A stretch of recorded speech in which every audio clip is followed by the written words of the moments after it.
llegamos al último día de esta jornada de oración y sin duda ha sido muy especial y creemos que ha sido de bendición para todos.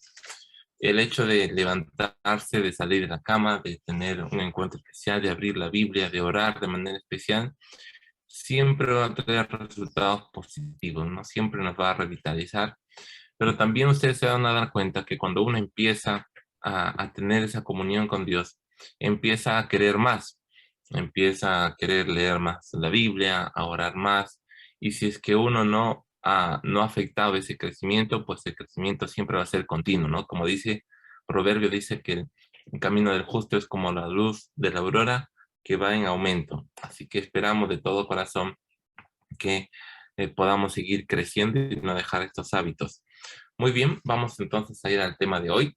Vamos a abrir nosotros en nuestros folletos ya el tema final, el último, el tema número 10. El pueblo de Dios, el remanente y la oración. Muy bien, y también vamos a abrir nuestras Biblias en el libro de Apocalipsis, capítulo 14, verso 12. Ahí vamos a iniciar. Bien, ¿cómo ha sido tu experiencia esta semana? ¿Cómo has podido identificar y unir estos tres pilares que hemos estado desarrollando esta semana? El Espíritu Santo, la oración y el mensaje de los tres ángeles. ¿Has sentido alguna necesidad de hacer algún cambio en tu vida? ¿Has sentido la necesidad de hacer tal vez algún cambio en tu grupo pequeño, en la iglesia? Personalmente, yo creo que hay muchas cosas que nos motivan a hacer, ¿no? Estamos contentos por el trabajo que se está haciendo como iglesia y también como iglesia general. Si ustedes leyeron las primeras páginas, los mensajes y los motivos de oración como iglesia mundial, nosotros necesitamos un despertar como iglesia. Hay muchos desafíos como iglesia, poder llegar a los lugares más lejanos y también tener un revivamiento especial. Como iglesia mundial estamos preocupados por cumplir la misión que Dios nos ha dado y presentarnos frente a Él como dignos, ¿verdad? No por nuestras obras, sino por haber cumplido la misión que nos dio y haber confiado, tener fe. Así que esta última lección yo creo que es un llamado para cada uno de nosotros de manera personal. Y va a haber ahí una pregunta muy especial, ¿no? Apocalipsis 14:2. ¿Quién nos dice este versículo que ya leímos ayer también, pero hoy es el centro del mensaje? Tiene un Dice, y volumen, oí una por voz favor. del cielo como estruendo de muchos... 14:12. Ah, Anita. 14, perdón. Aquí está la paciencia de los santos, los que guardan los mandamientos de Dios y tienen la fe de Jesús. Muy bien, muchas gracias. Gracias, Anita. Gracias, Mano Ners. Miren, qué interesante. El mensaje de los tres ángeles culmina hasta el verso 11 y el verso 12 es como el resultado de todo, el propósito. En realidad, el mensaje de los tres ángeles, cuando nosotros vemos, tiene un propósito. ¿Recuerdan que hay antes del mensaje de los tres ángeles? Está el cántico de los 144,000, aquel grupo de personas especial que van a recibir a Jesús, que van a ser las primicias, es decir, que van a ser salvos. Yo creo que todos queremos ser parte de los 144,000, ¿verdad? Y ahora viene otra pregunta, ¿no? Los 144,000 o los salvados, o la gran multitud, todos los que quieran ser salvos, muy bien. ¿Cómo pueden llegar a ser parte de ello? Y aquí viene el mensaje de los tres ángeles, ¿no? El mensaje de los tres ángeles tiene justamente este propósito: preparar a un pueblo para encontrarse con Dios. Si alguien le pregunta, ¿y por qué predicar el mensaje de los tres ángeles? Porque necesitamos y queremos encontrarnos con Dios. No solo nosotros, sino también todos los que nosotros conocemos. Ese es el propósito final. Y ahora nosotros vamos a encontrar aquí dos características. Aquí dice, aquí está la paciencia de los santos, los que guardan los mandamientos de Dios y la fe de Jesús. Nosotros encontramos algo muy especial, ¿no? Estas características tienen un profundo significado. En el contexto que nosotros hemos leído, el mensaje de los tres ángeles, está muy relacionado con la fe y la adoración. Está muy relacionado con la obediencia. Está muy relacionado con la justificación por la fe, es decir, aceptar los méritos de Jesús y también saber, ser conscientes que hay un juicio, ¿no es cierto? Que hay una consecuencia del no aceptar a Jesús. No habla del miedo, no se centra en el miedo. Cuidado que a veces podemos pensar, el mensaje de los tres ángeles es decirle a todos, mira, si tú no aceptas a Jesús te vas a perder y te vas a quemar y vas a morir. Ese no es el mensaje de los tres ángeles, aunque pareciera, ¿no es cierto? Pareciera porque ahí dice, teme a Jehová, su juicio ha llegado, y de pronto, y los que no van a beber de su ira, y todo ello, y el humo de su tormento, pareciera que es un mensaje así, ¿no? Y algunos podrían decir, pastor, vamos a predicar el mensaje de los tres ángeles. ¿Y cómo predicamos? Si no haces lo que Jesús manda, te vas a quemar en el infierno. ¿Alguna vez han escuchado a alguien predicar así? Tal vez en la calle, por ahí. Alguien decir, o subió al bus, ¿no? Pecadores, si no se arrepienten, se van a quemar, ¿no? Y es un mensaje que difícilmente uno puede escuchar porque es un mensaje que acusa. Si bien es cierto, también es parte del mensaje, pero no es el centro del mensaje. ¿Por qué es parte del mensaje? Porque Jesús no puede ocultarnos algo tan importante.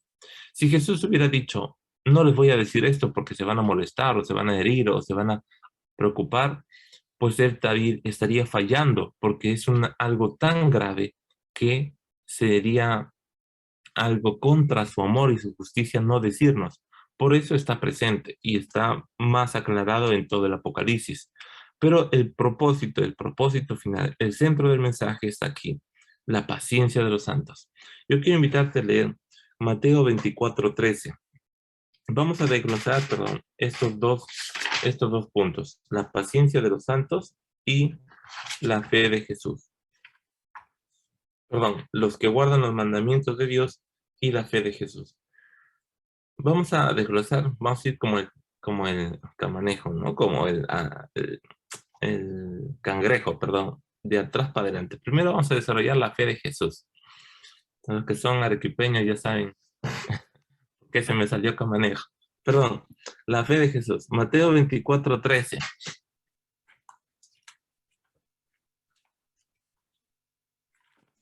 Sin más, el que persevere hasta el fin, este será salvo.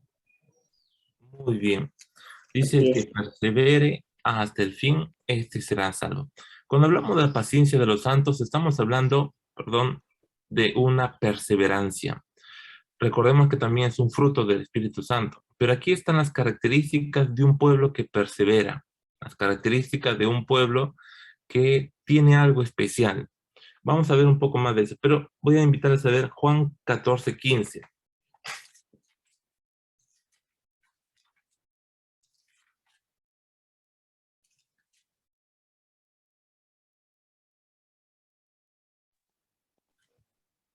Dice, si me amáis, guardad mi mandamiento. Muy bien, si me amáis, Guarda mi guardad, mandamiento. guardad mis mandamientos. Hay algo muy especial, ¿no? Uno podría decir que pues, nosotros somos legalistas, que nos centramos mucho en la ley, mucho en los mandamientos y que los mandamientos ya pasaron. Pero nosotros vamos a encontrar que hay dos cosas aquí. Los mandamientos es el resultado de un amor sincero, o es lo que se busca. Nosotros podemos obedecer por dos motivos. Uno, por obligación y dos, por amor. Si bien es cierto, obedecer por obligación a veces es necesario, porque es por nuestro bien, pero lo que Jesús quiere es que nosotros obedezcamos por amor. Cuando dicen, aquí está la paciencia de los santos, los que guardan los mandamientos y tienen la fe de Jesús, está diciendo en otras palabras, aquí está el pueblo que persevera, los que aman a Dios y tienen fe en Él. Y esto es algo que es necesario entender. Vamos a abrir Apocalipsis capítulo 19.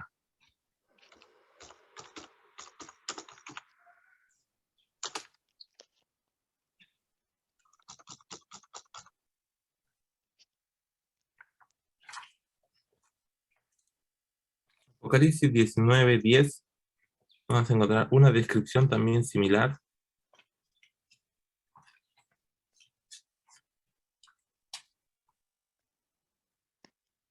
y Apocalipsis 12, 17. Son La tres palabra, versículos. Sí, por favor. sí, la palabra de Dios dice así, 19:10. Yo me postré a sus pies para adorarle, y él me dijo, mira, no lo hagas, yo soy consiervo tuyo y de tus hermanos, que retienen el testimonio de Jesús. Adora a Dios, porque el testimonio de Jesús es el espíritu de la profecía. Amén. Amén. Muy bien. Miren qué hermoso, ¿no? Si alguno tiene duda, aquí en Apocalipsis se está describiendo específicamente un poco más qué es esto. Hablan los que adoran y les tienen, era fe de Jesús, el testimonio de Jesús, que es el espíritu de la profecía. Ahora, el espíritu de profecía es toda profecía que Dios ha dado. Y no solo ellos, sino también la profecía de los tiempos finales que nosotros conocemos, que ha sido más desarrollada por el ministerio de Elena G. de White. Ese mismo versículo se complementa con Apocalipsis 22:9, donde dice, mira, no hagas porque yo soy consiervo tuyo y de tus hermanos, de los profetas, los que guardan las palabras de este libro, ¿no? Ahí también se desgloba que el espíritu de profecía también es Apocalipsis, también es Daniel, también es la Biblia y también es las profecías de los tiempos finales de Elena G. de White. Vamos a leer Apocalipsis capítulo 12, verso 17. Dice, entonces el dragón se llenó de ira contra la mujer y se fue a hacer guerra contra el resto de la descendencia de ella, contra los que guardan los mandamientos de Dios y tiene el testimonio de Jesucristo. Muy bien, muchas gracias, muchas gracias. Muy bien, aquí vamos a complementar un poco más. Muy bien, vemos que hay un pueblo que se prepara a su venida, los que obedecen por amor, los que tienen fe, los que obedecen los mandamientos por amor, los que tienen la fe de Jesús. Ahora, este pueblo no solamente tiene esas características, sino que también tiene una misión especial, tiene una responsabilidad especial. Dice que es un resto. Cuando hablamos de la palabra resto, tiene que ver con la palabra remanente. Y lo que vemos ahí en el título, ¿no? ¿Qué es el remanente? El pueblo de Dios y el remanente. El remanente es un pueblo que se ha mantenido fiel a pesar de todas las circunstancias que pueda haber. El remanente es un pueblo que se conserva fiel. Un pueblo que levanta la verdad, que levanta el estandarte de la verdad y que es ejemplo y que es guía para los demás. Ese es el significado de remanente. Ahora, nosotros creemos que como iglesia somos llamados a ser la iglesia remanente. ¿Qué significa ser la iglesia remanente? La iglesia que hace y obedece todo conforme a la Biblia y que es llamado a ser un ejemplo. No por vanagloria, no es que seamos perfectos, sino por obedecer lo que Dios dice. Es decir, Dios va a llamar, Dios llama, Dios tiene siempre un pueblo remanente. Nosotros vamos a ver a lo largo de la historia. Adán y Eva cayeron, pero hubo alguien ahí que se mantuvo fiel. De los hijos de Adán, ¿se acuerdan quién fue? Abel. Muy bien, pero Abel vino Caín y lo mató. Después, Seth. Muy bien. Ahora después, en toda la degradación moral que hubo, ¿no? En Sodoma y Gomorra, hubo alguien que por lo menos se mantuvo firme. ¿Quién fue? Lot. Lot, muy bien, y fue salvado, ¿no?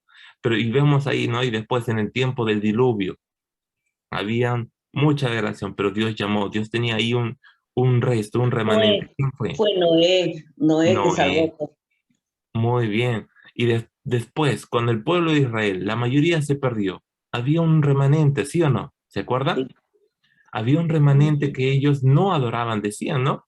Hay personas que no se han adorado a otros dioses, que no se han contaminado. Es decir, aún aunque el pueblo de Israel, casi, es decir, 90% del pueblo de Israel se había contaminado, había un poco, un pequeño grupo, un resto, un remanente que no se había contaminado. En el tiempo de Daniel, ¿se acuerdan? Fueron llevados a Babilonia y había un grupo. En el tiempo de Jesús, ¿había un remanente o no? Sí, había también. Había un remanente y fue específicamente Jesús quien ayudó a que ese remanente, ese resto pueda ser llamado. Después, en el tiempo de los apóstoles, ellos fueron ese remanente, los que levantaron la verdad. Después se fue Jesús, los tiempos de Jesús, Y a lo largo de la historia siempre ha habido un remanente. Nosotros podemos ver en la Edad Media y en todo momento siempre hubo un grupo que mantenía la verdad intacta.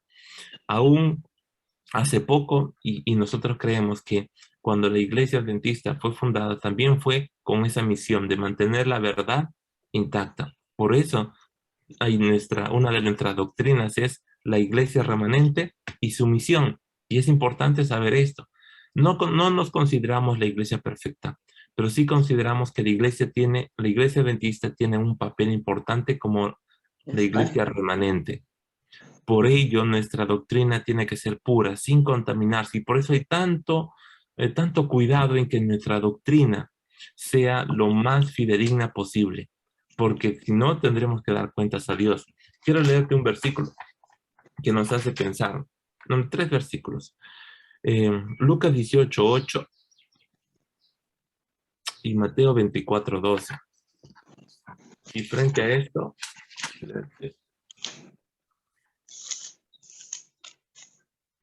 Isaías 44:8. Bien. ¿Quién encontró Lucas 18:8? Yo, pastor. A ver, por favor. Os digo que pronto les hará justicia, pero cuando venga el Hijo del Hombre, hallará fe en la tierra. Y es una pregunta, ¿no? ¿Hallará fe en la tierra? Está diciendo que posiblemente lo más difícil de encontrar, ¿qué será? Fe. Miren lo que estábamos viendo que es la característica del pueblo de Dios. Y Mateo 24:12.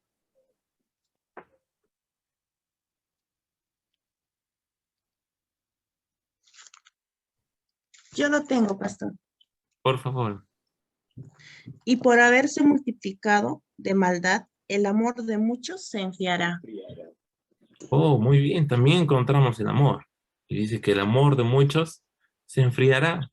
Ahora encontramos algo especial. La Biblia nos dice que en los tiempos finales que el pueblo de Dios tendrá estas características, el mandamiento, obediencia por amor y la fe de Jesús. Pero también la Biblia nos dice que en los tiempos finales no habrá fe y no habrá amor. ¿Y cómo es esto? Entonces encontramos que va a ser muy difícil mantenerse con estas 2 características. La verdad es que sí, no va a ser tan fácil. ¿Por qué? Porque aún las circunstancias van a ser adversas. ¿Se acuerdan lo que hablamos ayer? Prohibiciones, leyes, persecuciones, homicidios, a la cárcel, asesinatos. ¿Cómo te sentirías tú que alguien te diga, si tú no obedeces esto, vamos a matar a tu hijo? Y la ley lo ampara. Y tú no puedes ir a ningún juez, a ningún policía a tratar de que te defiendan porque la ley los ampara. Va a ser difícil mantenerse firme.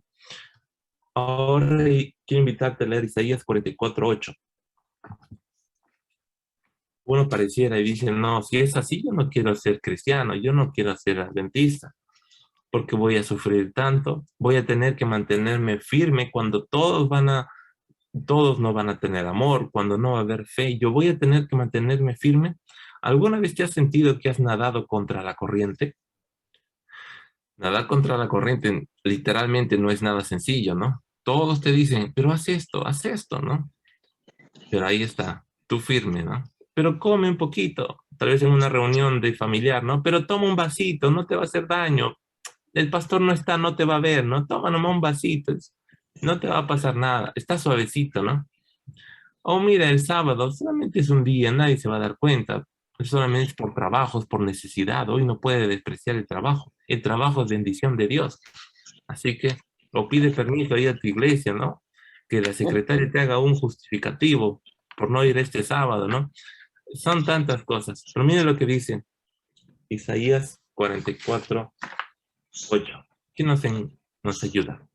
No temáis, ni os amedrentéis. No te lo hice oír desde la antigüedad, y te lo dije. Luego vosotros sois mis testigos. No hay Dios sino yo. No hay fuerte. No conozco ninguno. Muy bien. Ese es, muy bien. Dice, Claro. muchas gracias, mía. No tengan miedo, no se preocupen, no temáis. Yo sé lo que ustedes van a pasar. Dios nos dice, yo ya se lo he mostrado, no tengan miedo, yo estoy con vosotros, yo seré su fuerza, su fortaleza. Pero ustedes, ¿qué dice? Serán mis testigos. Ser el remanente es un privilegio, pero también es una gran responsabilidad. ¿Por qué?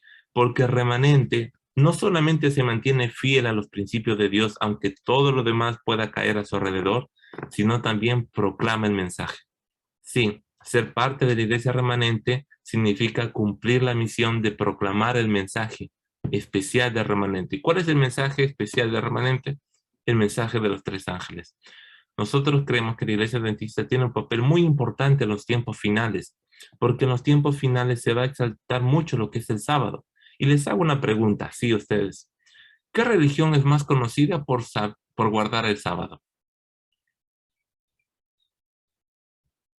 Saben, algunos de ustedes tal vez no los conocen como adventistas, los conocen como sabatistas. Y cuando alguien dice, no, yo soy adventista, por ahí alguien dice, ah, ustedes son los que guardan el sábado. Ustedes son los que no comen chancho, ¿no? Ustedes son los que, así los conocen, ¿no? Ah, ustedes son los que no trabajan el sábado, ¿no? Sí, sí, somos nosotros. Sí, yo tengo un amigo también que no trabaja, que cierra su empresa los sábados, ¿no? Y es interesante, ¿no? Darnos cuenta que esto parecería que es algo que vamos contra la corriente, nadie más, todos los demás guardan el domingo, pastor, ¿por qué nos complicamos? El domingo todo está cerrado, todo está bonito, está lindo para ir a la iglesia, ¿por qué seguimos luchando con el trabajo? ¿Por qué seguimos luchando con los estudios? Tanto problema por el sábado, ¿por qué no cedemos? Y aquí está, la paciencia de los santos, los que guardan los mandamientos de Dios hasta el fin, hasta el fin. Y uno diría, pero pastor, ¿por qué luchamos tanto? Porque la palabra de Dios es clara.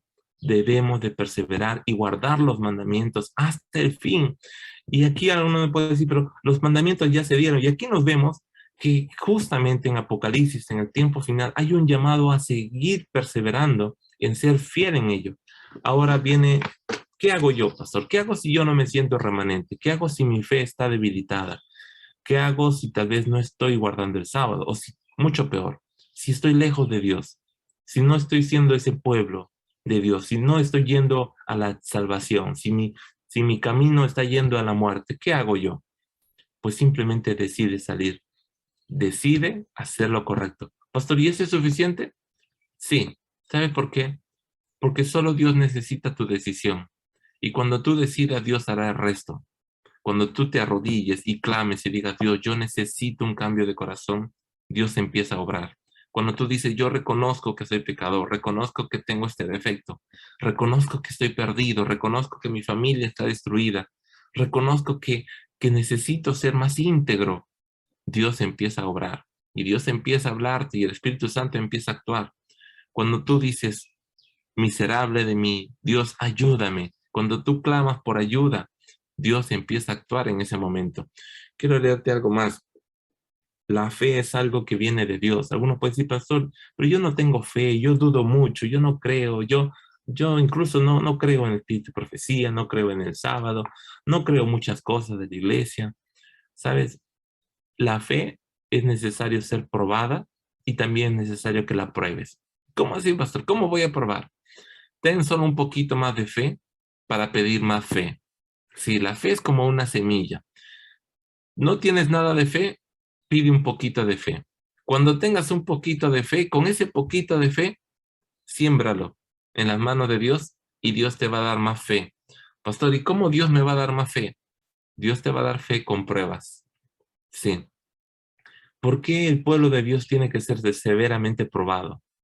Porque son las pruebas los que nos ayudan a crecer. Yo les hablé en un comienzo, tal vez ahí, hermano Nes recordará, ¿no? Cuando nosotros pedimos, Dios, dame fe, Dios te da pruebas. Cuando decimos, Dios, dame paciencia, Dios te da personas para sacar paciencia. O Dios te da dificultades para que tú tengas paciencia. Cuando tú le dices, Dios, fortaléceme en mi vida espiritual, Dios te da pruebas para que tú seas fortalecida. Cuando tú le pides, Dios, dame amor, Dios te va a dar personas que te odian para que tú las ames. Y pareciera contraproducente, ¿no? Tú dices, Dios, dame sabiduría, Dios te va a dar problemas para que tú resuelvas con sabiduría. Es decir, no hay una manera de ejercitar tu fe, de ejercitarte como cristiano en un ambiente calmo, Pastor, o sea, la vida cristiana es un ambiente de tempestad. La vida cristiana es un ambiente de crecimiento. Y el crecimiento viene, incluso, no sé si tú recuerdas, pero voy a leerte un texto.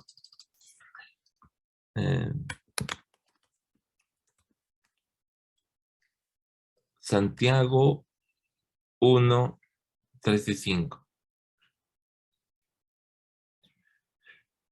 Ahí nos dice, bueno, podemos leerlo.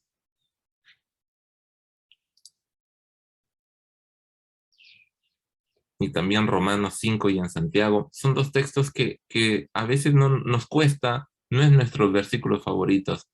Pero ahí Pablo en Romanos y Santiago nos dice que las pruebas producen paciencia. Es decir, nos gloriamos en las tribulaciones, dice Pablo, porque esas tribulaciones, estas momentáneas tribulaciones, producen paciencia. ¿Y qué tiene el pueblo de Dios en el tiempo del fin? Paciencia. Con esto te quiero decir, queridos hermanos, que a veces es injusto, nos parece injusto, pero sí, a veces los justos también sufren. A veces los buenos también mueren. A veces también a los cristianos más firmes les pasan injusticias más grandes. Con esto quiero decirte que Dios nos ha mostrado que estas pruebas que nosotros pasamos y las que pasaremos tienen un propósito: prepararnos, pulirnos. Pastor, ¿y por qué? Yo no quiero ser pulido. Lastimosamente, si nosotros no somos pulidos, no vamos a poder heredar el reino de Dios. ¿Y cómo así? No sé si alguna vez has visto a alguien trabajando en el barro, haciendo una cerámica, o tal vez haciendo una pintura al horno.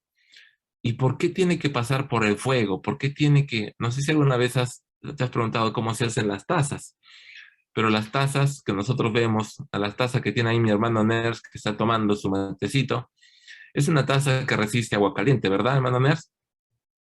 Sí, o bien resiste agua caliente. ¿Y cómo crees que ha llegado a que esa taza resista tanta agua caliente, tanta temperatura? ¿Será que cuando lo hicieron, primero hicieron la cerámica, hicieron el barro y lo pusieron a un fuego tan fuerte que el barro coció? De pronto lo pintaron, le aplicaron la loza y todo ello, y también lo aplicaron a fuego. Y gracias a ese tiempo que estuvo en el horno, ahora esa taza resiste todo el fuego posible, todo el calor posible. ¿Saben? Lo mismo va a pasar con nosotros. Hoy nosotros somos moldeados, transformados, preparados como iglesia. Hoy nosotros somos llamados a obedecer por amor y a tener un poco más de fe. De pronto las pruebas serán más grandes y nosotros pasaremos las pruebas mayores y ayudaremos a otros a pasar esas pruebas. ¿Saben por qué? Porque al final nosotros heredaremos la tierra, que va a ser recompensa de todas las pruebas que pasemos.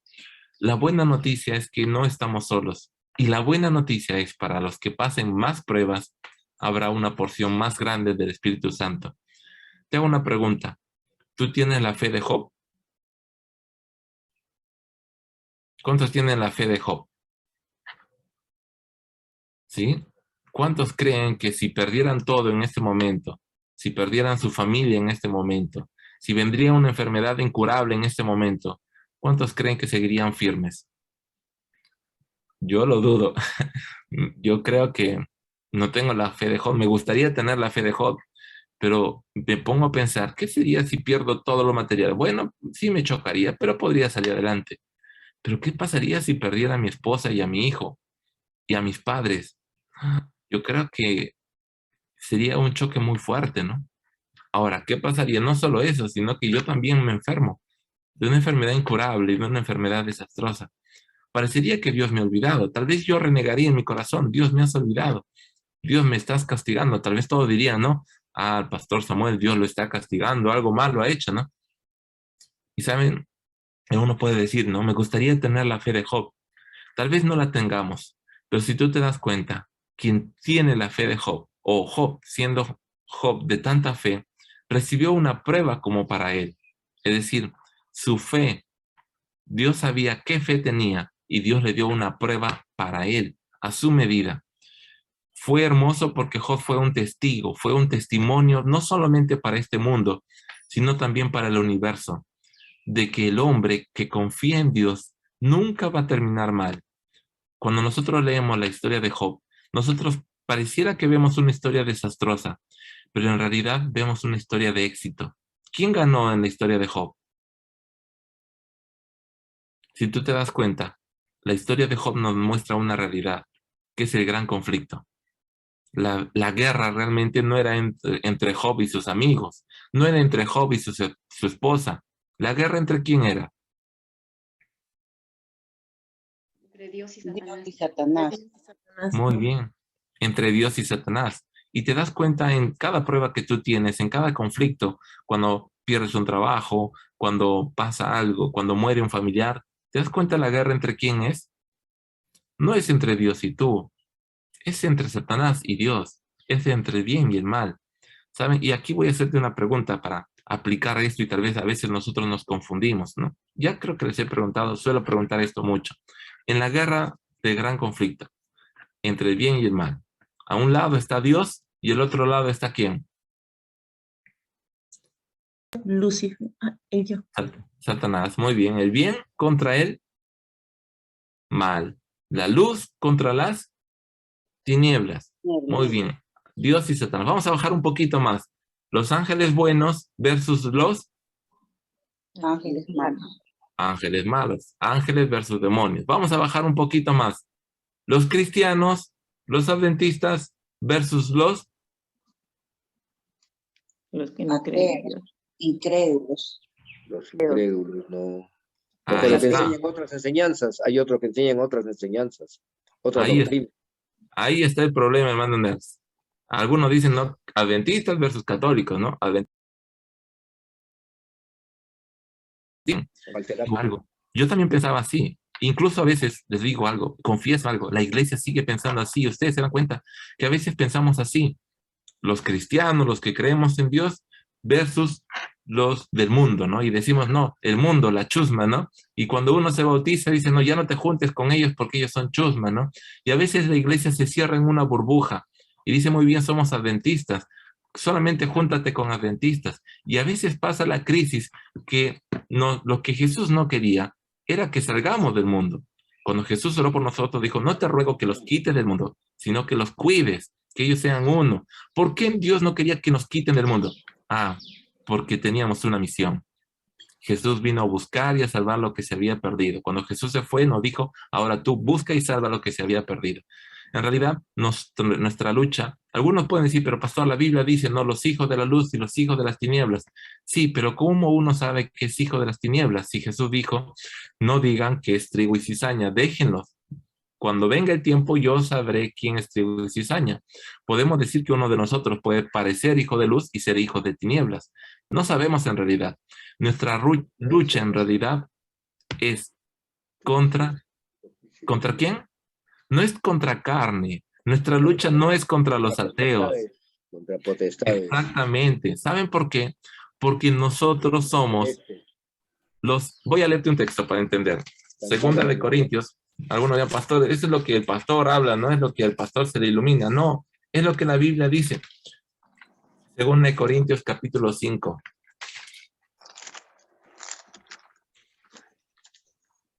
Verso 20.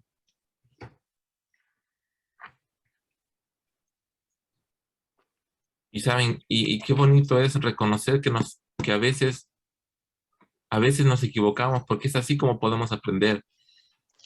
Yo mucho tiempo pensé, ¿por qué a veces ya no me junto con mis amigos de antes? ¿Por qué esto? ¿Será que me estoy encapsulando en una burbuja? Y si te das cuenta, a veces la iglesia se encapsula.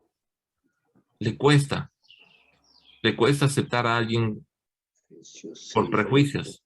Mira lo que dice 2 Corintios 5:20. Alguien, por favor, que me pueda ayudar con la lectura. La palabra de Dios dice, así que somos embajadores en el nombre de Cristo, como si Dios rogase por medio de nosotros. Os rogamos en nombre de Cristo, reconciliaos con Dios. Muy bien. ¿Qué nos dicen? Dios versus Satanás. Los ángeles versus los demonios. Esa es la batalla más grande, porque ahí está el bien y el mal. Pero ahora, Dios y los ángeles tienen una misión, rescatar este mundo. ¿Rescatarlo de quién? De las garras de Satanás. Y ahora, nosotros somos ¿quién? Somos los embajadores. Dios y los ángeles hacen la batalla más difícil, pelean contra Satanás y sus demonios. Ellos hacen la batalla más difícil, pero ahora nosotros somos el ejército especial que Dios y los ángeles y el Espíritu Santo encomiendan, apoyan, ¿para qué? Para rescatar ¿a quién? A los ateos. ¿A quién más? A los hijos que A los están confundidos. secuestrados. A los Exactamente. confundidos. Miren, qué curioso. Podríamos ver nosotros así hasta el campo de batalla. Dios contra Satanás, los ángeles contra los demonios. Y Satanás y los demonios han secuestrado a los hijos de Dios, porque todos somos hijos de Dios.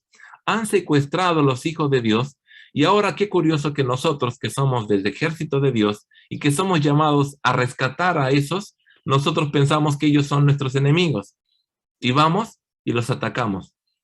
Y Dios nos dice, yo los he enviado a rescatarlos, no los he enviado a criticarlos, no los he enviado a acusarlos.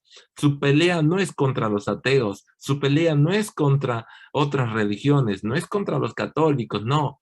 En realidad, nuestra batalla es la misma que ellos, contra Satanás y los ángeles. Pero nuestra batalla no está en vencerlos a ellos, sino está en rescatar a los secuestrados, en rescatar a los perdidos. Y a veces en la iglesia pensamos que es así. Muy bien, nosotros vamos a pelear contra los que no nos quieren escuchar o contra otras personas. En realidad nosotros no somos llamados a pelear. Somos los enviados a rescatar. Y aquí cambia toda la óptica. Pastor, quiere decir que yo cuando vea a alguien que es homosexual, cuando vea a alguien que es drogadicto, cuando vea a alguien que es asesino, yo no puedo encender mi ira y decir, Dios, que caiga fuego y lo castigue. En realidad es difícil, ¿no? Pero Dios nos ha llamado a ser los embajadores, los que reconcilian. Somos las manos de Dios, de amor, rescatando al perdido. Cuando vemos a alguien sumergido en una adicción, nuestra misión no es juzgarlo y criticarlo, ¿no? Y decir, tú eres un malo, tú eres un perverso, ¿no? En realidad nuestra misión es decirle, Dios pudo cambiarme a mí, Dios puede cambiarte a ti, yo soy un embajador y Dios me envía a decirte que Dios te ama. Si tú te arrepientes, hay un camino de salvación. ¿Saben? Y aquí cambia todo el panorama, porque ese es el cumplimiento de la misión del remanente. ¿Sabes aún más? Y te voy a decir algo más, Apocalipsis 18, y algo que a veces no entendemos. El pueblo remanente, ¿saben qué? ¿Cuál va a ser la misión del remanente? Gracias al testimonio del remanente, ese pueblo que va a amar a los perdidos. Tú has escuchado esta frase, ¿no? Dios ama al pecador, pero no al pecado.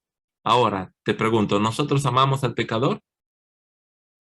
No, los cristianos odian al pecador y aman al pecado. A veces es diferente, ¿no? Nosotros sí pecamos, nosotros sí decimos, Dios, perdóname, pero cuando vemos a un pecador, levantamos el dedo, ¿no? Ese es pecador, ¿no? Ese.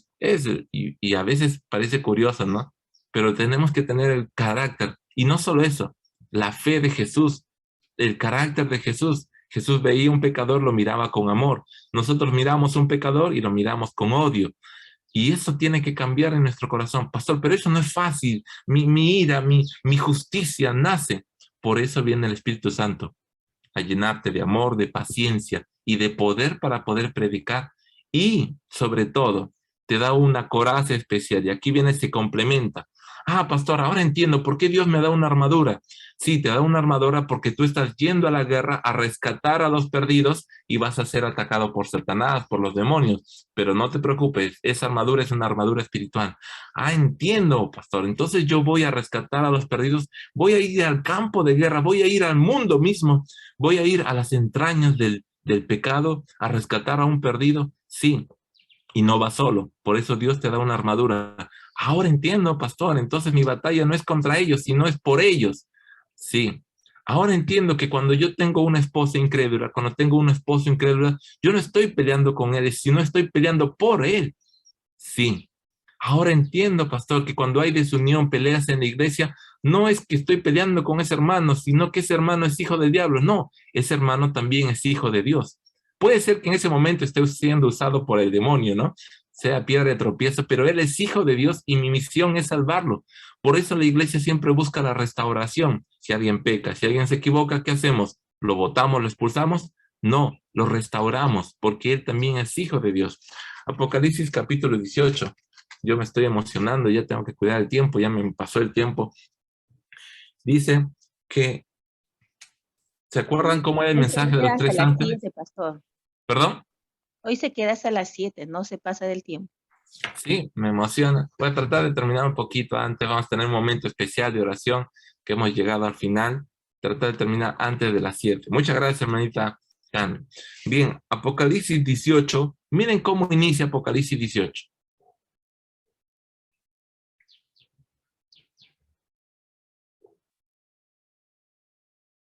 ¿Se acuerdan cómo iniciaba el mensaje de los tres ángeles?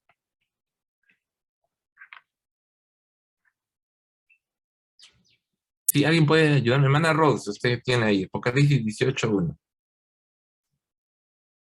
La caída de Babilonia. Muy bien, pero hay una característica especial. Dice, después de esto vi a otro ángel descender del cielo con gran poder. Es decir, vio a otro ángel. ¿Se acuerdan cómo era el mensaje de los tres ángeles? Eran ángeles que hablaban. Y esos ángeles, la palabra ángelos representa, es mensajero. Es decir, el mensaje de los tres ángeles es el mensaje que nosotros, el pueblo de Dios, el remanente, proclama. Pero aquí hay un mensaje de otro ángel. Algunos lo llaman el mensaje del cuarto ángel. Y es justamente después de recibir la lluvia tardía, después del fuerte pregón. Dice que el mensaje es, ha caído Babilonia, pero también hay un mensaje muy especial, verso 4. Salí de ella, pueblo mío. Quiere decir que el remanente va a llegar incluso a proclamar al mismo Babilonia, a la misma confusión, a los perdidos, a las personas más injustas y puras, a las personas que estén liderando incluso la persecución. Muchas personas que van a empezar como Saulo, persiguiendo, van a terminar como Pablo, predicando. ¿Sabes? Y esto va a ser el testimonio del remanente. Es decir, si ustedes se dan cuenta, la misión es grande. Es una misión, vamos a llamarla así, muy especial.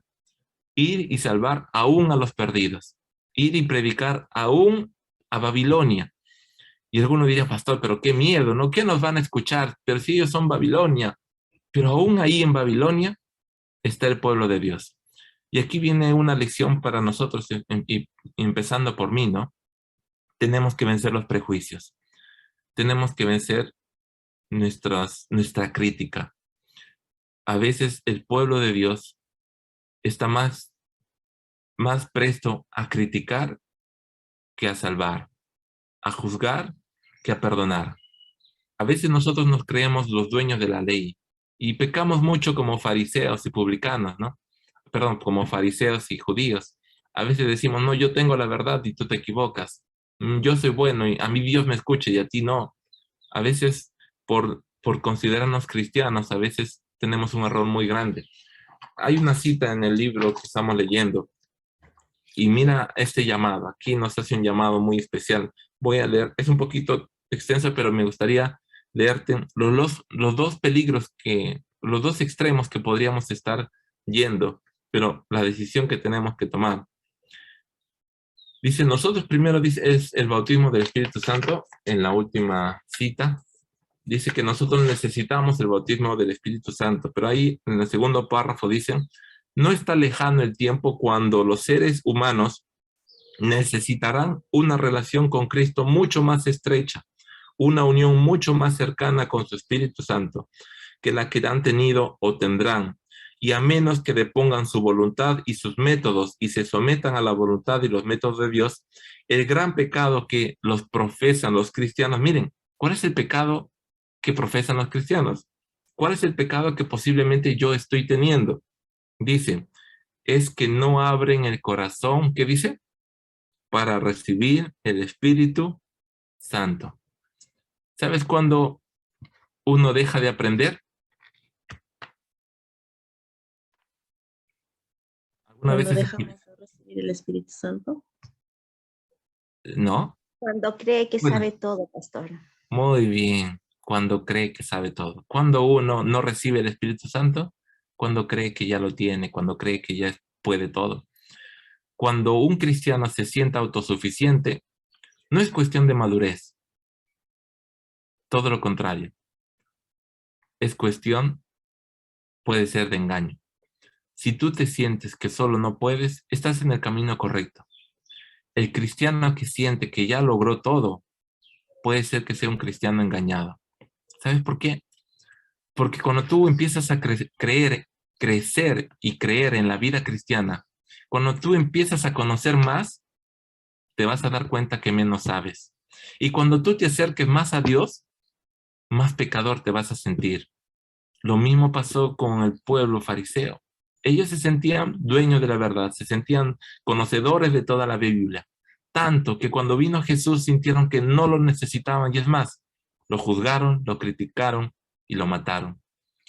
Quiero decirte algo muy especial. Cuando tú te sientas pecador, puede ser que estés en buen camino. No que estés esclavo del pecado, pero sí puede ser que te estés santificando y que Dios te esté puliendo. Aquí hay algo muy importante. Dice que nosotros necesitamos una relación más estrecha. Dice, cuidado con no abrir el corazón al Espíritu Santo. Cuando las almas anhelan tener a Cristo y procuran unirse con Él, entonces los que están contentos con una mera forma de piedad, dice, van a exclamar, sean cuidadosos, no vayan con los extremos. Ellos son extremistas. A veces uno puede decir, pero vamos a orar, pero 20 minutos es mucho. Vamos a ayunar. No, pero ¿cómo vamos a ayunar? Yo me voy a enfermar, ¿no? Ellos son extremistas. Vamos a levantarnos en el Zoom 5:30 de la mañana. No, ¿quién se va a levantar tan temprano? No, solamente ahí están los que no tienen nada que hacer, ¿no? Y aquí están los que no tienen nada que hacer. No, al contrario. Aquí están los que hacen mucho, mucho. Los que abren el corazón a Dios. Nos gustaría que esté toda la iglesia involucrada. Pero la pregunta es, ¿dónde están los demás? Y ahí viene nosotros, ¿no? Nosotros los vamos a llamar, a invitar. No los vamos a exhortar, no, mira, pecador, no has entrado ningún día. Puede ser si tenemos mucha confianza, pero lo que queremos hacer es involucrar a todos. Ustedes son el primer ejército que ha estado estos 10 días y ahora debemos de continuar esta misión. Ustedes son los llamados a abrir el corazón, a recibir los dones del Espíritu Santo. Pero mira el otro cuidado. Quiero terminar esta cita. Ahora, hermanos, tengan cuidado de no caer en un proceso de ¿qué? De excitación humana y de no crearlo. Si bien es cierto que debemos ser cuidadosos para no caer en un proceso de excitación humana, no deberíamos encontrarnos entre quienes cuestionan la obra del Espíritu de Dios y alientan dudas con respecto a ella, porque habrá quienes formulan objeciones y críticas cuando el Espíritu de Dios se posesione de los seres humanos, debido a que sus propios corazones no han sido conmovidos, sino que se encuentran fríos e insensables. ¿Qué significa excitación humana? Un proceso de excitación humana. En el tiempo de NGJ había muchos que decían y se vanagloriaban de que tenían el Espíritu Santo y empezaban a hablar en lenguas y empezaban a hacer cosas y empezaban a exaltarse más de lo debido. Quiero decirte que la persona realmente que es cambiada por Dios, que tiene un encuentro por Dios, es más humilde. Su carácter es transformado. Cuidarnos de la excitación humana es a veces cuando nosotros nos emocionamos tanto porque estamos cerca de Dios y empezamos a pensar que los demás no pueden, que los demás son pecadores, o es más, empezamos a creernos súper poderosos, ¿no? Decimos, no, sí, yo estoy con Dios, yo puedo todo, ¿no? En realidad, la relación con Dios siempre te va a dar equilibrio, ¿no? Pero aquí viene el camino, el llamado, ¿no? ¿Cómo yo puedo tener una relación cercana con Dios? Dejándote guiar. Dios va a poner personas, Dios va a poner instrumentos, Dios va a poner los caminos, los mensajes, pero tú tienes que estar dispuesto a dejarte guiar por Dios, ¿no? Yo quiero que Dios me guíe, ¿no? Y es algo muy importante que no es fácil, ¿no? A veces tú tienes que tomar decisiones, pero a veces también tú tienes que aprender a escuchar. Alguien por ahí decía en una charla de familia, ¿no? Dios nos ha dado 2 oídos para escuchar más y una boca para hablar menos. A veces la falencia del hombre es que no quiere escuchar. Pensamos tener la razón, incluso ante Dios. Le decimos a Dios qué es lo que queremos. Te pregunto, ¿cómo son tus oraciones? Y aquí vamos a ir cerrando, porque vamos a tener los momentos de oración. Pero te pregunto, ¿cómo son tus oraciones? ¿Es como una lista de compras? ¿Será como una solicitud a tu trabajo? ¿Será que nuestras oraciones son Dios, ayúdame en esto, ayúdame en esto, ayúdame en esto, Dios guíame en esto, Dios dame esto? ¿Será como una lista de compras? O tal vez será como una solicitud. Dios, te solicito esto, por favor atiende a mi pedido por ser de justicia, ¿no? ¿Será que pensamos que nuestra relación con Dios y nuestras oraciones deberían ser así? Mostrar cuál es mi voluntad hacia Dios. Y saben, y a veces podemos caer en este error. Pensamos que nosotros tenemos la razón y Dios tiene que obedecer mi razón. Dios sana a mi mamá porque yo la amo, yo la cuido y yo quiero que tú obedezcas. Cuando Jesús estuvo en un momento difícil y Jesús nos mostró y nos enseñó el camino, cuando la Biblia dice paciencia, que tienen la paciencia, guardan los mandamientos y tienen la fe de Jesús, nos dice que guardemos los mandamientos como Jesús lo hizo y que tengamos la fe que Jesús tuvo. Y Jesús nos mostró en su ejemplo, en su vida, cómo afrontar las pruebas. Tengo una pregunta. ¿Recuerdas cuando Jesús estuvo en el Getsemaní? ¿Sí? En el tiempo más difícil de su vida. ¿Él iba a morir o no? Él iba a morir. ¿Él sabía que iba a morir? Sabía que iba a morir. ¿Iba a sufrir o no? Sí, Iba a sufrir. ¿Sabía que iba a sufrir? sí. Iba a sufrir. ¿Cuál era la dificultad más grande de Jesús? No era la muerte física. Era que Dios se iba a apartar de él porque el pecado del mundo iba a caer sobre él. Es decir, él iba a cargar el pecado de todos. Iba a afrontar lo que nunca ha enfrentado. Ahora, cuando Jesús estuvo en esa oración, ¿qué pidió? Pidió a Dios que les perdone. Pidió que les perdone. ¿No? En la oración del Getsemaní. Decía, quisiera que pase de mí esta copa. Muy bien. Algunos podrían decir, ¿no? Puede ser.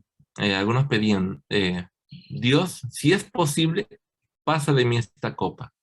Pero miren cómo era su oración. Pero no se haga lo que yo quiero, sino No como tú. lo que tú Claro. dices. Voluntad, Que se haga tu voluntad. voluntad. ¿Sabes? Nosotros solamente oramos la primera parte. Dios, pasa de mí esta copa. Dios, pasa de mí esta prueba. Dios, sana esto. Dios, cura. Dios, dame. Y nada más. Y es más, decimos, y por favor, que se haga mi voluntad y no la tuya. ¿Sabes? Es curioso, pero no es fácil aceptar la voluntad de Dios.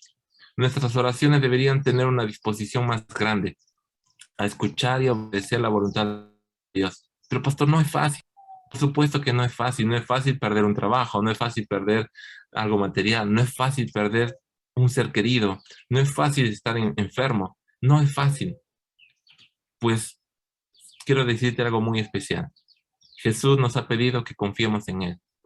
Si Él en algún momento decide quitarnos el trabajo, en algún momento decide quitarnos a un familiar, y si en algún momento Él decide quitar nuestra vida, pero estamos en sus manos, déjame decirte que todo va a estar bien. Job es una muestra. Job es una muestra nada más. Pero la Biblia nos dice, yo estoy con ustedes, no teman, yo voy a darles aliento, voy a darles la fuerza, no voy a permitir que sean probados más de lo que puedan soportar. Y es más, nos dice, yo estoy dándoles un mundo mejor, un mundo sin muerte, un mundo sin enfermedad, un mundo sin dolor, sin llanto. Solo confía en mí. ¿Confías en Dios tanto como para darle tu vida? Pastor, mi vida, no, yo no quiero morir. Pero si Dios en algún momento te dice, pon tu vida en mis manos, ¿se la darías? Pastor, yo no quiero morir. Por eso, Pues, dame sí, fe. Por eso pedimos fe. Dios, ¿le darías la vida de tu familia a las manos de Dios? Si en algún momento alguien te dice, no tienes que obedecer, si no tu familia va a morir. Dios es mi familia, yo no puedo ver a mi hijo sufriendo, a mi esposa, a mis padres sufriendo, yo no. Pero Dios te dice, por eso pide fe. ¿Te das cuenta que no tenemos tal vez la fe que pensábamos tener cuando las cosas se vuelven más fuertes de lo que pensamos? Por eso es estos 10 días de oración. Si tú te has dado cuenta, estos 10 días de oración tienen un propósito, orar para pedir el Espíritu Santo. Y el Espíritu Santo nos dará los dones para cumplir la misión de predicar el mensaje de los 3 ángeles. Y esos dones es fe, paciencia, bondad, amor. Es lo que más necesitamos. Yo te voy a confesar algo. Yo siento que me falta mucha fe. Yo tal vez digo, si tuviera más fe, yo tal vez iría, me pararía en un paradero y empezaría a predicar, ¿no? Yo soy pastor adventista y quiero hablarte del sábado. Y digo, tal vez me falta fe para ir a algún lugar. Tal vez me falta fe. ¿Qué pasaría si yo tuviera mucha más fe? Tal vez yo pondría las manos, ¿no? Dios sana, ¿no? Y sanaría, ¿no? Porque dice que la fe hace eso, ¿no? Tal vez yo diría, ¿no? Que el monte, que el morro solar se vaya allá y se iría, ¿no? Dice la Biblia, ¿no? ¿Qué pasaría si tuviéramos más fe? ¿Sabes? Todo eso va a depender de cuánto nos conectemos con Dios y cuánto queramos recibir el Espíritu Santo. Necesitamos esos poderes, los necesitamos. No van a venir para vanagloria, van a venir para cumplir la misión. Solamente aquellos que acepten el llamado de ser ese ejército que va a ir a buscar y a salvar a los perdidos, van a recibir la lluvia tardía. La lluvia tardía no es algo, y el Espíritu Santo no es algo que tú recibes para ti, es algo que tú recibes para otros. Y aquí viene tal vez un error que muchos cometemos, y empezando por los líderes, por nosotros. Queremos los dones para nosotros, queremos la salvación para nosotros. Pero como tú has podido ver y hemos podido aprender esta semana, el Espíritu Santo, la lluvia tardía, viene para aquellos que van a ir a cumplir la misión. Te hago una pregunta. ¿Estás pidiendo el Espíritu Santo? ¿Estás orando por alguien? Si estás listo para ir a cumplir la misión, listo a rescatar a alguien, estoy muy seguro que vas a recibir el Espíritu Santo, que vas a recibir los dones del Espíritu Santo, que vas a recibir un reavivamiento. Pero si no estás listo para cumplir la misión, la pregunta es, ¿para qué voy a dar un arma, para qué voy a dar una armadura a quien no va a la guerra? ¿Solamente para desfilar? No. Dios va a dar la armadura de Dios para aquellos que van a ir a la guerra. ¿Y qué es ir a la guerra? Es ir y rescatar a los perdidos. Te hago una pregunta, ¿estás listo para desfilar o para ir a la guerra? ¿Eres cristiano para la marcha o para la guerra? ¿Eres un cristiano para ir y rescatar a los perdidos o solamente para sentarte en la iglesia? Esa pregunta me hago yo. Y saben, yo hoy quiero orar para que Dios me ayude y me dé personas para ir a Jesús, para llevarlas a Jesús. Como pastor, es mi misión. Cada uno de nosotros tiene una misión y cada uno de nosotros puede hacer esa obra. Te pregunto, ¿cuántos quisieran ser instrumentos en las manos de Dios? Quisieran ser esos guerreros del gran conflicto y rescatar a otros de las garras del enemigo. ¿Hay alguien aquí que quisiera, que tal vez no tiene a quién dar estudios bíblicos, pero quisiera pedirle a Dios, Dios, hazme un instrumento? ¿Sí? Muy bien. Entonces yo estoy seguro que eres parte del ejército.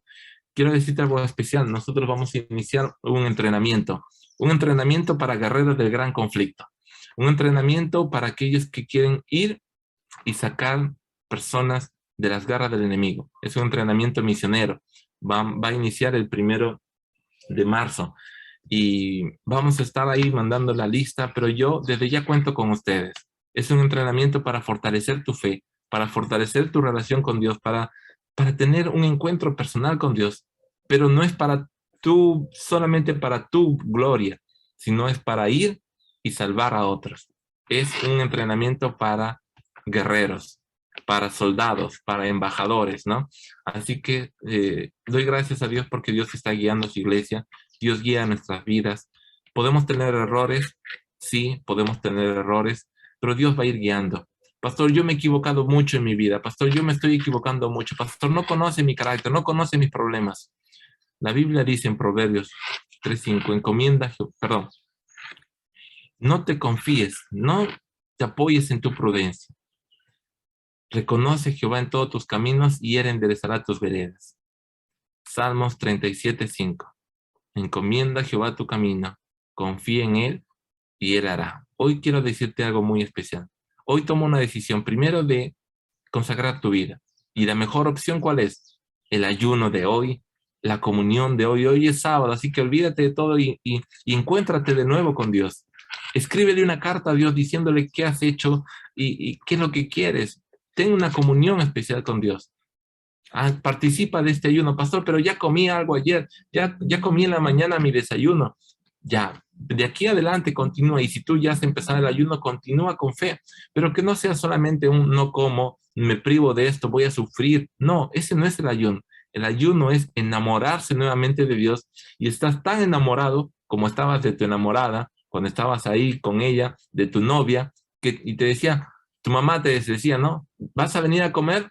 No, mamá, no tengo hambre porque estoy con mi amor. Ese es el ayuno, que tú estás tan enamorado de Dios que te olvidas de la comida. No es que estés pensando, no, ya, que sean las 6 para comer mi pollito a la brasa. No, no, no, eso no es ayuno. El ayuno es que tú tengas un encuentro con Dios, y ese encuentro te dé tanta satisfacción, te llene tanto, que te olvidas de comer. Jesús no estuvo pendiente los 40 días de qué comer, no. Él estuvo con Dios tan conectado que se olvidó de comer. Cuando terminó su ayuno, él tuvo hambre. Y sabe, y eso es algo que todos necesitamos. Necesitamos controlar nuestras emociones, necesitamos controlar nuestro apetito, necesitamos controlar ese cuerpo que Dios nos ha dado. Solo es posible con la ayuda de Dios. Entonces, ¿qué te parece si hacemos ese desafío? Y yo estoy seguro, si tú quieres ser una guerrera y un guerrero de gran conflicto, un embajador de Dios, quiero invitarte a tomar una decisión y hacer una oración. Pastor, y si tengo errores, reconócelos, llévalos a Dios, arrepiéntete y empieza de nuevo. Pastor, yo quiero que Dios me dé una nueva oportunidad. Dios ya te dio vida, y eso es una nueva oportunidad. Si hoy hubieras muerto, quiere decir que Dios ya no te da oportunidad. Pero hoy amaneciste. Eso es una oportunidad para cambiar. Pero pastor, yo quiero que Dios me hable. Abre la Biblia, Dios te está hablando. Pero pastor, yo quiero que Dios me guíe. Obedece y Él te va a guiar. Empieza creyendo. Pastor, pero yo quiero ver algo grandioso para saber que Dios me está hablando, que Dios existe. No esperes ver para creer. Cree para ver. No hay objeciones más grandes que las que tú te puedas poner. Y el único camino, el único tropiezo y el único que puede impedir que tú vayas a Dios no es ni Satanás ni los demonios, eres tú. Cuando Jesús viene y te llama y te dice, yo voy a cambiarte, la única persona que te juzga eres tú. ¿Te acuerdas de la mujer encontrada en pecado? Cuando Jesús viene, los demonios se van, las personas que te juzgan se van. Y Jesús te dice, ¿dónde están los que te acusan? Y sabes, no hay nadie más que tú. La única persona que impide que tú vuelvas a Dios, que tú te acerques a Dios, que tiene el poder para impedir eso, eres tú. Satanás, con todo el poder que tiene, no puede impedirte. Los demonios tampoco pueden obligarte. Es más, Dios tampoco puede obligarte a que lo aceptes. El único que puede impedir o hacer que tú te acerques a Dios, eres tú. Así que, no más excusas. ¿Qué te parece si tomamos la decisión? Y ya el tiempo está exacto, creo, para las 7, para empezar este día tan especial. Y con estos 5 minutos quiero decirte que tú puedas abrir el corazón y orar. ¿Sí? Vamos a orar, y que sea una oración especial, una oración sincera, una oración que quite todo temor, y que sea una oración que abras el corazón. Amén. Vamos a orar.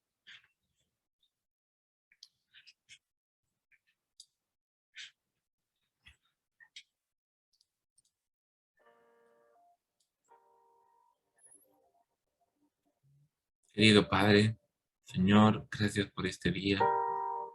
Gracias, Señor, por darnos la vida, y esa es una oportunidad.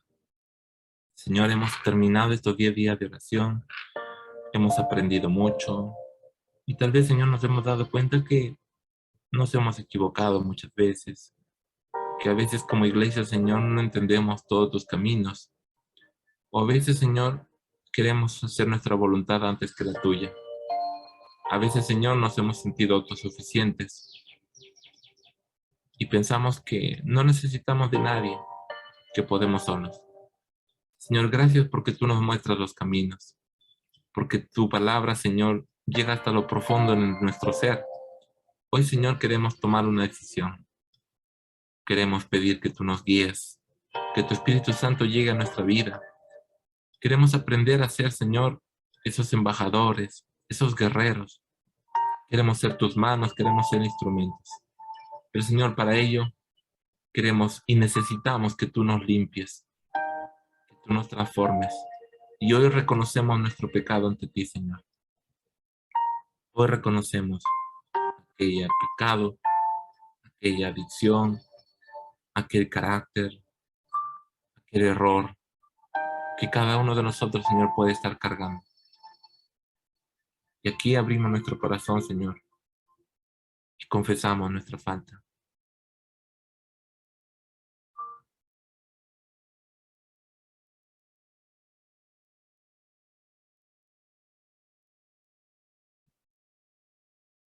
Gracias, Señor, por escucharnos. Gracias, Señor, por estar atento a ese pedido y a nuestra voz.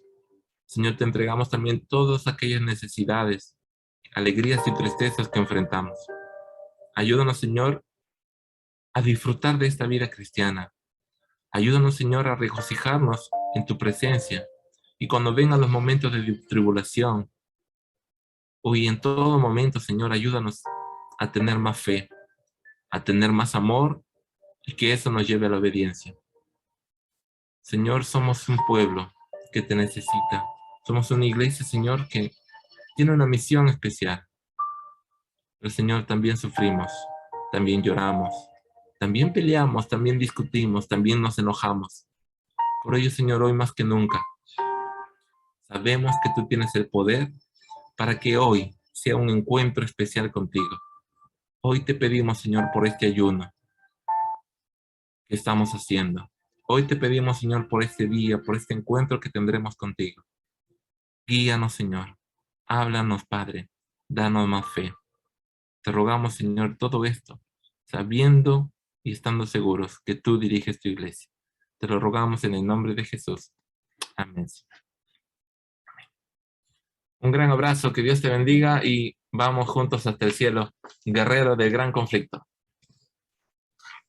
Bendiciones, los queremos.